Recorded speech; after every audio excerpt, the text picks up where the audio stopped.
He woke up believing I was still his. And God help me, a part of me almost wanted to believe it too. But the truth was crueler, sharper, and infinitely more complicated because the love of my life now wore a stethoscope, not a firefighter's helmet. The first time I saw Liam again was in the ICU. His skin was pale beneath the harsh fluorescent lights, his jaw bruised, a thin line of gauze wrapped around his head like a crown of broken memories. He had run into a burning house to save a little girl and hadn't come back the same. The man lying in that hospital bed was both painfully familiar and terrifyingly foreign. His eyes, those stormy green eyes I used to drown in, flickered open, met mine, and everything inside me cracked. "Ethan," he whispered, voice hoarse, but full of certainty. "You're here, my love." And just like that, for years of distance, of grief, of moving on, dissolved under the weight of a single word. Love. The problem was I wasn't his anymore. The problem was Michael. Michael, the doctor who had been my anchor, my steady hand when the waves of heartbreak nearly dragged me under. Michael, who taught me how to breathe again after Liam left me for flames and duty, choosing the station over us, choosing danger over the quiet safety of our little apartment. Michael, whose warm arms I'd fallen asleep in every night for the past 2 years. Now I was standing in a hospital room between two men, caught in a cruel joke the universe seemed determined to play. "Liam," I managed, my voice shaking. "You need to rest. You've been through a lot." His hand reached for mine, calloused and trembling. The same hand that once built our bookshelf crookedly. The same hand that touched me with reckless passion in the dark. He squeezed, as if afraid I'd vanish. "I knew you'd wait for me," he said, smiling faintly, unaware of the blade his words drove through my chest. Michael stood at the doorway watching. His face was unreadable, but I saw it flicker of pain, the fear, the quiet jealousy. He had seen this scene before. Not here, not now, but in every story I had ever told him about Liam. And now the ghost of my past was not a story, it was flesh, bone, and heartbreak lying on a hospital bed. I wanted to scream. I wanted to shake Liam and tell him the truth, that life had moved on, that I had too. But how do you shatter a man who has already lost so much? Instead, I whispered, "I'm here." And for a second, I hated myself for it. Because the truth was, a part of me never stopped being his. The city outside felt too alive, too loud when I left the hospital that night with Michael beside me. His hand brushed against mine, hesitant. Normally, he'd hold it openly, without fear. But tonight, everything was fragile, delicate, like glass threatening to break. "Ethan," he said softly as we stopped by the parking garage, "you don't owe him anything. I know. You don't." His voice cracked a little, surprising me. He's not the man who stayed. I'm still here." I closed my eyes, guilt washing over me in heavy waves. "Michael, I don't even know what to feel right now. You don't have to figure it out tonight." His hand finally found mine, holding it tighter than before. "Just don't let his memory loss become your burden. You don't have to carry him again." But didn't I? That night, I lay awake in Michael's bed, staring at the ceiling while his breathing steadied beside me. And all I could see was Liam's face, smiling at me with a kind of pure, untainted love he hadn't shown me in years. It wasn't fair. He remembered me as his. But did he remember the fights? The nights I begged him to stay home and he chose the alarm bell? The day I packed my bags because I couldn't keep being second place to flames? Or was I trapped in his mind as some perfect, preserved version of love untouched by the scars of reality? The days that followed blurred into something unbearable. I visited Liam because it felt wrong not to. Every time, he called me my love, told me stories of the life we had, except his memories stopped before the break, before the end. To him, we were still us, still whole. Michael watched me fade into pieces I didn't know how to hold together. "You can't save him by pretending," Michael said one night as we sat at the kitchen table, untouched Chinese takeout between us. "You're going to break yourself." "He needs me," I whispered. "No, Ethan. You need him. Or at least the idea of him." That cut deeper than I expected. Maybe because he was right. Maybe because I hated that he was right. But how do you walk away from someone who looks at you like you're the only thing tethering him to this world? One evening, after a week of hospital visits, Liam asked me to sit beside him. His hand found mine again, fingers interlacing with the ease of old lovers. "You look older," he teased gently, his smile soft. "But still beautiful. Did I miss much?" My throat tightened. How do you tell someone they missed everything? "Some," I said carefully. "But you're here now. That's what matters." His gaze searched mine, too sharp, too knowing. "Ethan, what aren't you telling me?" I froze. For a terrifying second, I thought maybe his memory was piecing itself back together. Maybe the truth was clawing its way out of the fog. But then he leaned back against the pillows, his voice fading. "No, don't tell me. Not yet. Just let me have this, okay? Let me believe for now." And like a coward, I nodded. But believing came at a cost. Michael's patience thinned, though he tried to hide it behind forced smiles and late nights at the hospital. The doctor in him couldn't abandon Liam either, but the man in him, the man who loved me, was breaking. I saw it in the way his eyes lingered on me when he thought I wasn't looking. The way his hands trembled when he touched me, as if afraid I might already belong to someone else. And the truth was, I didn't know who I belonged to anymore, because every time Liam said, "I love you," it was like dragging my heart back into a fire I thought I had escaped. And every time Michael whispered, "Stay," it was like a promise I wasn't sure I deserved to keep. The cruelest part? I wanted them both. And I knew that, in the end, I'd destroy at least one of them. That was when the storm truly began. Because love like this, messy, broken, complicated, was never meant to survive untouched. It was meant to tear, to scar, to demand a choice. And the closer Liam came to remembering, the closer my carefully built life with Michael came to shattering. And deep down, I feared one thing more than anything else. That when he remembered it all, when the fireman's memory returned, he would look at me not with love but with regret. The first sign that Liam's memories were trying to claw their way back came on a Tuesday morning. I had brought him coffee, something familiar, something grounding. He held the cup in his hands as though it carried all the warmth of the world. But when he lifted his gaze to mine, it wasn't simple affection, it was searching. "You always put 2 sugars in," he murmured. "No cream. You used to tease me that real men don't drink bitter coffee." The words struck me like a ghost whispering from the past. He wasn't supposed to remember that. That was user private joke, something I'd long buried. I forced a smile. Yeah, I guess some things don't change. But everything had changed. Michael walked in right then, dressed in his scrubs, clipboard in hand. His smile was professional, but his eyes flickered between Liam's hand on mine and the strain in my face. "How's our patient this morning?" Michael asked, voice carefully neutral. Liam's grin widened, like a boy caught in a secret. "Better. Especially with Ethan here." And just like that, I felt the invisible wedge slam deeper between the 3 of us. Later, as Michael walked me down to the lobby, silence stretched like a wound between us. Finally, he stopped, turning to me with that rare edge in his voice. "Ethan, you can't keep letting him think you're still his." I swallowed hard. "He's fragile. What do you want me to do? Look him in the eye and say, 'Sorry, you've lost everything, including me?'" Michael's jaw tightened. "What I want is honesty.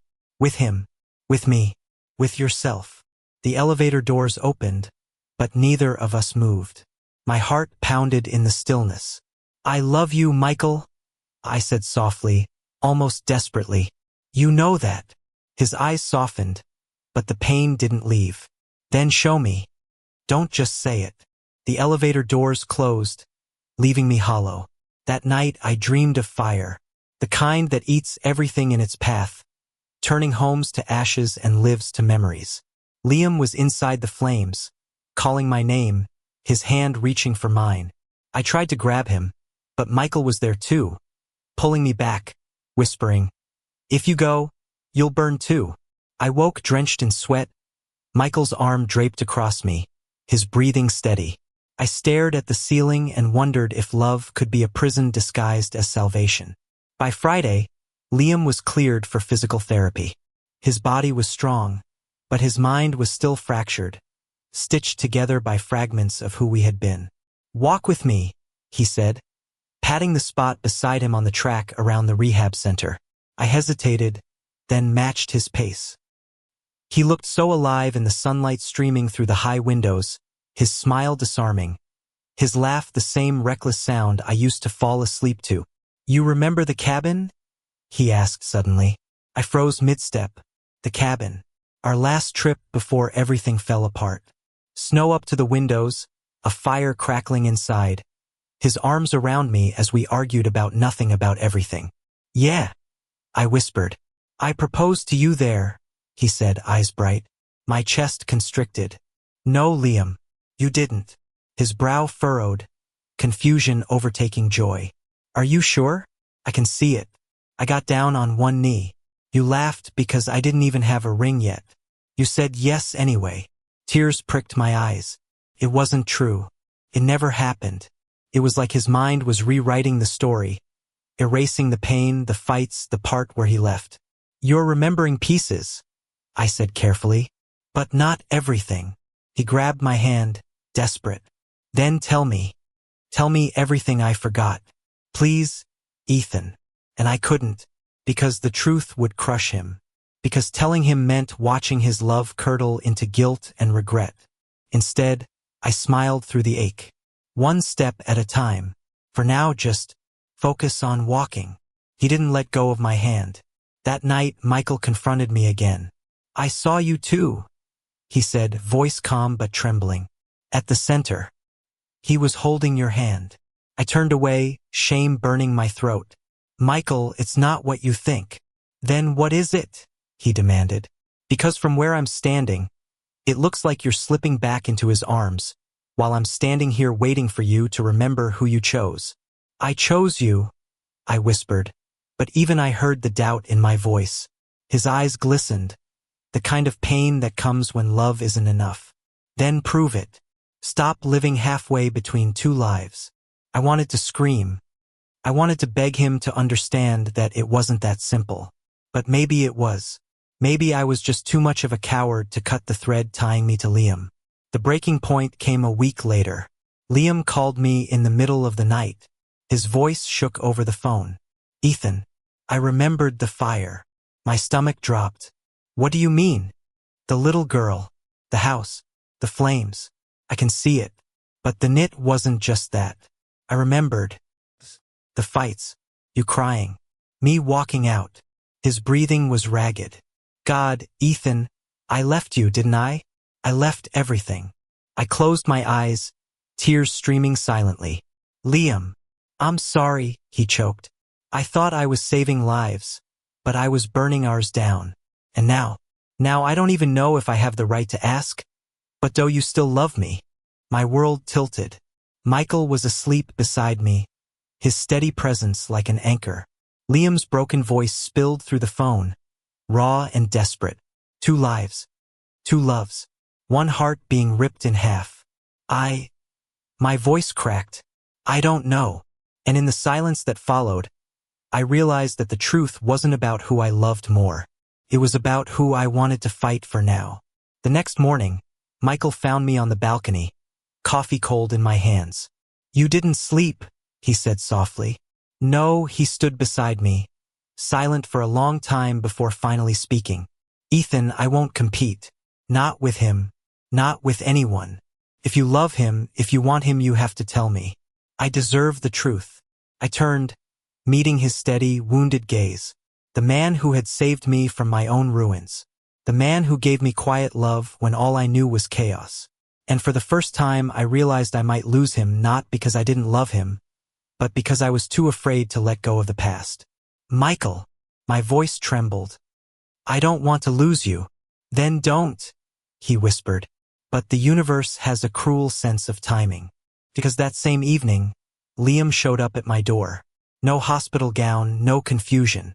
Just him scarred, weary, but painfully lucid. "I remember now," he said, voice low, eyes locked on mine. "All of it. The love, the fights, the way I broke you. My heart slammed in my chest.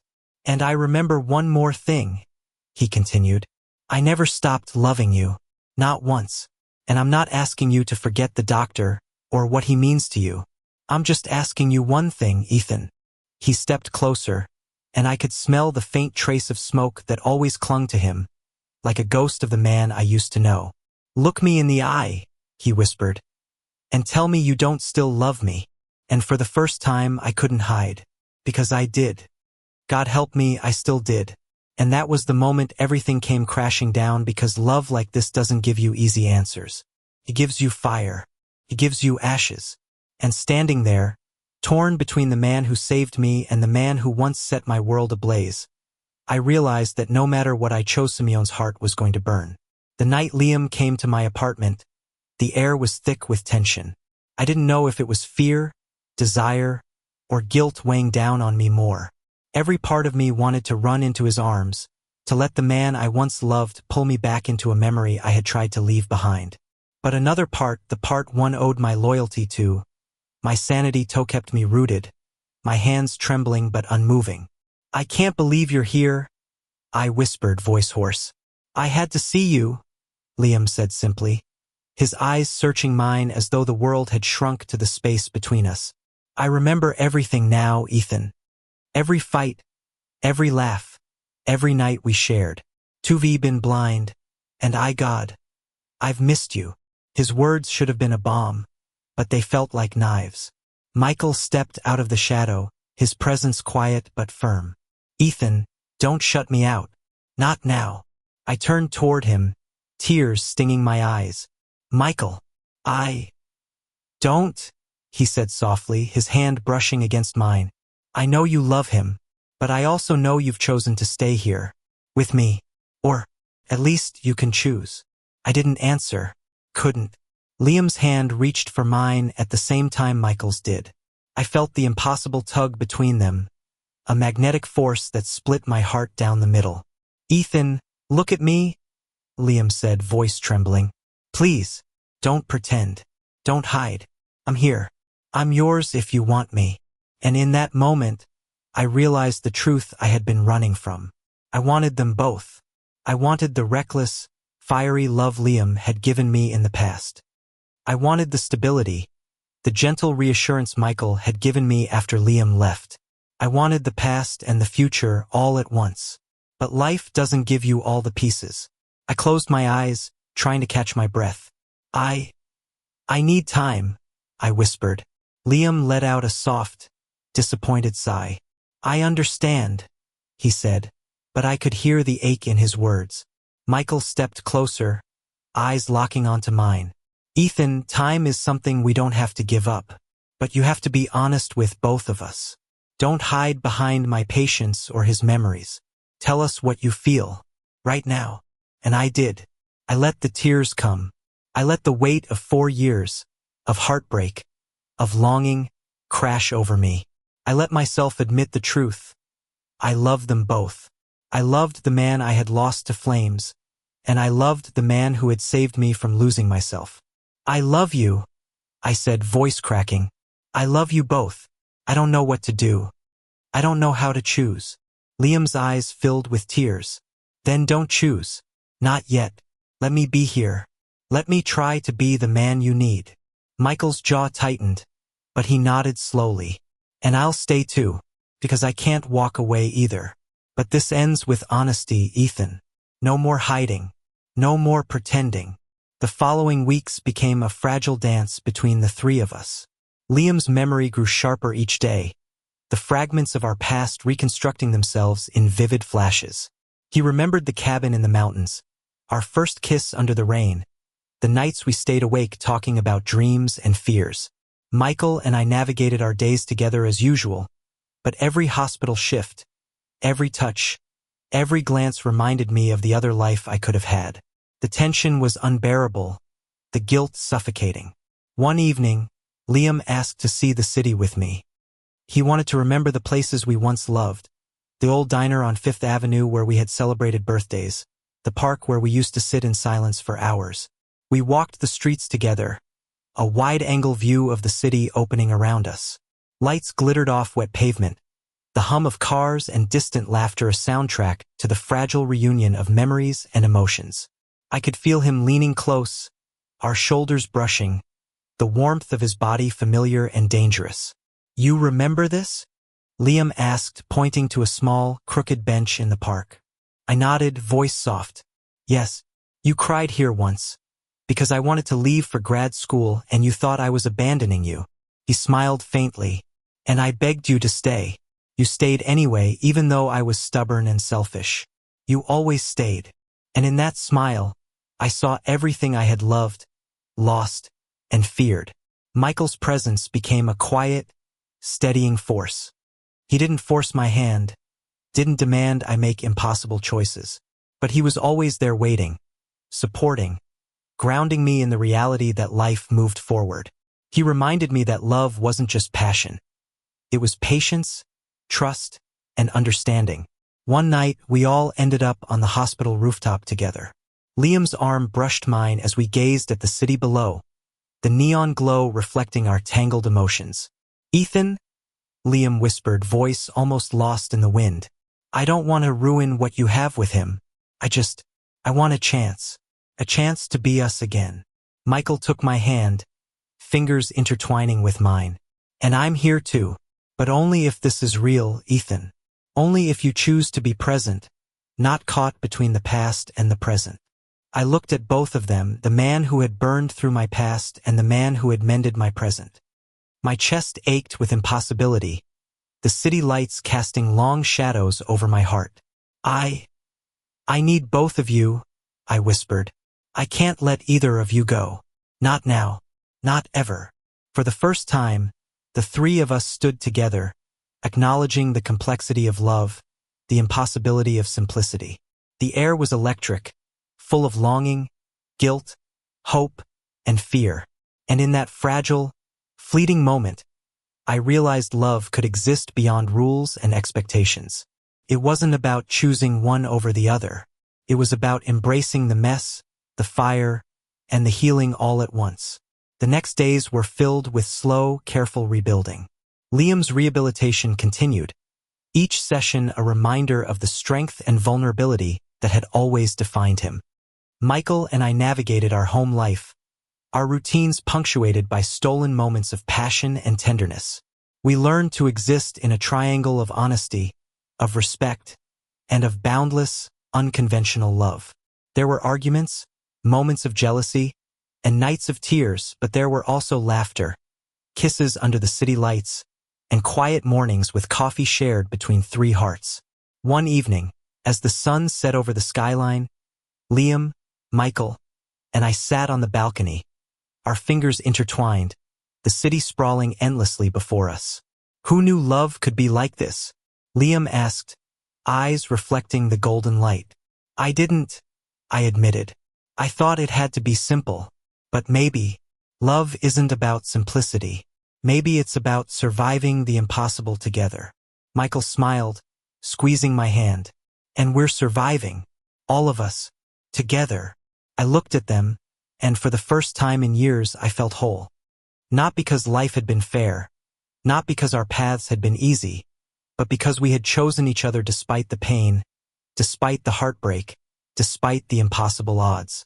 And in the warmth of that moment, I knew that no matter what the world thought, no matter how complicated our love was, it was ours and it was enough. The city lights blinked like stars, the hum of life a reminder that love, in all its forms, was resilient. Liam's laughter rang out, bright and unguarded. Michael's calm presence held us steady, and infinitely felt that the past, the present, and the future could coexist in a harmony I had once thought impossible. Because love, real love, wasn't about forgetting. It wasn't about choosing.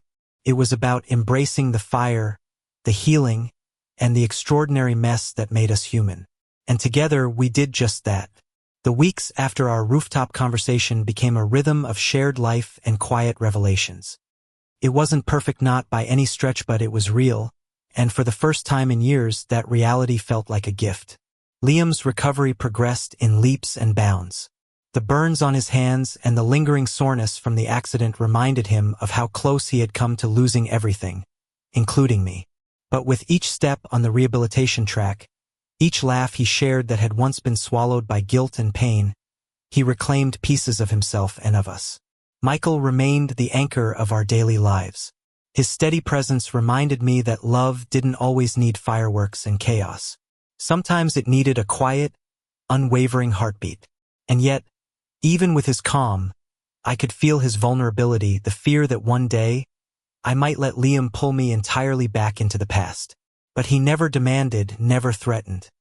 He simply stayed, patient, loving, waiting for me to reconcile the pieces of my heart. It was during one quiet morning that I realized the extraordinary nature of what we were building. We had ventured to the park at the edge of the city, sunlight spilling across the grass, children laughing in the distance, joggers moving past in rhythm with their morning routines. Liam carried a small thermos of coffee, a playful nod to the old times, while Michael brought a sketchbook, something he used to capture fleeting moments, something that had always grounded him. I watched them both, feeling a deep surge of affection that stretched across the space between us. It was messy, yes, unconventional, yes, but it was ours. And for the first time in years, I didn't feel torn or divided. I felt whole. "Do you remember when we used to come here after late shifts?"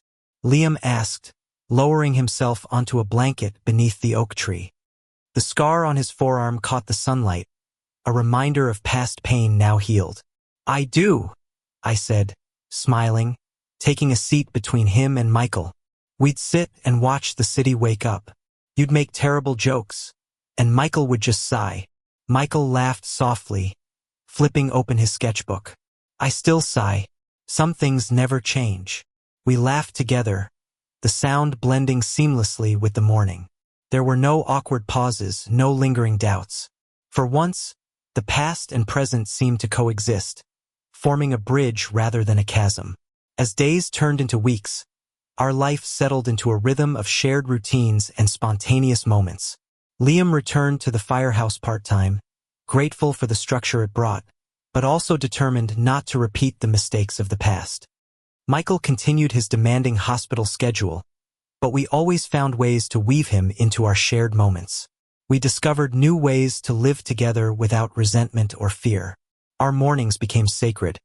Coffee shared beneath the oak tree, sunlight brushing our faces, quiet conversation bridging the gap between yesterday's wounds and today's possibilities. Evenings were reserved for laughter, long walks through the city streets, or quiet nights at home. Liam would cook something extravagant and disastrous in the kitchen. Michael would critique it gently, and I would mediate between them, laughter filling the space that had once been tension. And always, there was love, messy, complicated, but fiercely present. One afternoon, the three of us took a spontaneous trip outside the city, driving out to the rolling hills that had once been Liam and my refuge before tragedy had struck. The car ride was filled with playful banter, teasing, and the occasional silence that felt comfortable rather than strained. We stopped by a small lake, the water reflecting the clear blue sky. Liam kicked off his boots and waded into the shallow water, laughing like a boy freed from years of guilt. Michael followed slowly, dipping his toes in before settling beside him. I joined them, letting the cool water wash away the lingering shadows of the past. For the first time in months, maybe years, I felt completely present. Liam's laughter mixed with Michael's quiet chuckle, my own voice joining in harmony. We were three imperfect men, stitched together by shared love and understanding, each bringing something the other lacked, each healing the other in ways neither could have alone. Liam splashed water toward us, playful and reckless. "You two need to loosen up," he shouted, water dripping from his hair, sunlight catching the droplets like tiny jewels. "I'm perfectly fine just standing here," Michael said with a grin, though his eyes sparkled with amusement. I laughed, grabbing a handful of water and flicking it toward them. "You're both ridiculous." And in that ridiculousness, I realized we had found something extraordinary. A life built not on convention, not on expectations, but on the raw, unfiltered honesty of our hearts. That night, as we sat around a small fire pit Liam had insisted on bringing, roasting marshmallows and sharing stories, I felt a sense of completion I had never known before. Liam leaned against me, his head resting lightly on my shoulder. Michael sat beside me, his hand brushing mine in a gesture of quiet devotion. "Do you ever think about the past?" Liam asked, voice soft, almost tentative. "All the time," I admitted. "But it doesn't scare me anymore. Not with you two here." Michael nodded, eyes reflecting the dancing flames. "We can't change the past, but we can build something new. Together." I looked at both of them, the man who had once been my entire world and the man who had rebuilt it, and I realized that love, in all its forms, had led me here. Not as a simple choice, not as a clean line, but as a tapestry of connection, resilience, and trust. "I love you both," I said quietly, letting the words settle in the warm night air. Liam lifted his head, eyes glimmering with tears and joy. "And I love you, Ethan. All of you. Not just the past, but who you are now." Michael squeezed my hand, voice soft but certain. "And I love you too, Ethan. For everything you've been and everything you've allowed me to be with you." The three of us sat in silence, the crackling fire our only soundtrack, the stars above a silent witness to the bond we had forged. And for the first time, I understood that love didn't have to fit into society's neat boxes. It didn't have to conform to expectations. It only had to be honest, fierce, and all-encompassing. The following months were filled with quiet victories and small celebrations. Liam returned fully to active duty.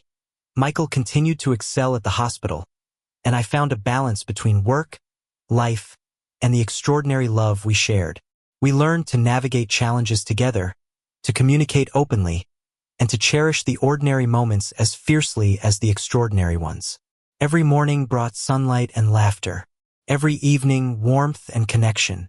And slowly, the guilt and fear that had once haunted me faded, replaced by trust and devotion. One Sunday morning, we returned to the park where our journey had begun. Sitting beneath the same oak tree, holding hands, I realized we had created something rare and beautiful. A love that had survived memory loss, heartbreak, fear, and doubt. A love that had refused to be broken. "I think this is perfect," Liam said softly, resting his head against my shoulder. "It is," Michael agreed, brushing my hair back gently. And in that moment, watching the city come alive around us, I knew that despite the scars, despite the past, despite the chaos, we had found our happy ending. Not because it was easy, not because it was simple, but because it was real. We were three hearts, intertwined, unbroken, and utterly, irrevocably in love. And finally, I felt at home. The city beyond us buzzed with life, oblivious to the miracle that had unfolded in a small park beneath an old oak tree. Children laughed, birds flew, and the world went on, unaware that three men had defied convention, expectation, and pain to carve out a space for their love. We didn't need approval. We didn't need anyone to understand. We only needed each other. And as sunlight spilled over the skyline, warming our faces and hearts, I realized that happiness wasn't a destination. It was this: a shared glance, a quiet touch, a laugh at the right moment, and the unwavering knowledge that no matter what the past held, the present and the future was ours. Because love, real love, was never simple, but it was ours. And that was enough. Thank you for listening. If you find it interesting, please like and subscribe to follow the next stories.